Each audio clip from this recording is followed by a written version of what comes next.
Nail extension করার সময় স্টুডেন্টদের একটা কমন কোশ্চেন থাকে যে ড্রিল মেশিন কিনবো না ফাইলার কিনবো, কোনটা কিনলে কাজ করতে সুবিধা হবে। তার জন্য কিন্তু সবার আগে আমাদের এটা জানতে হবে কোনটা কী কী কাজে লাগবে।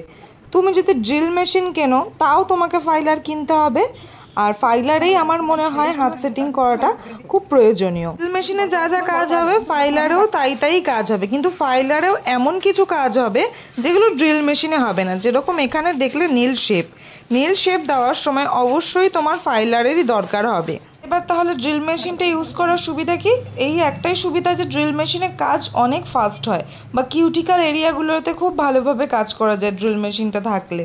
আমি আমার স্টুডেন্টদেরও যা বলি তোমাদেরও সেটাই বলছি, অবশ্যই ফাইলারে কিন্তু হাত সেটিংটা করতেই হবে, কারণ অনেক সময় ড্রিল মেশিন খারাপ হয়ে যেতে পারে, লোডশেডিং থাকতে পারে, সেক্ষেত্রে কিন্তু ফাইলারটাই সব থেকে ভালো কাজে দেবে। আজকের ব্রাইড রেডের মধ্যে কিছু করতে চায়, তা প্রথমে আমি জেল এক্সটেনশন করে নিয়ে তারপরই ওনার পছন্দ মতো রেডের মধ্যেই একটা ওয়ার্ক করছি। দেখো এইটা হলো তার ফাইনাল লুক।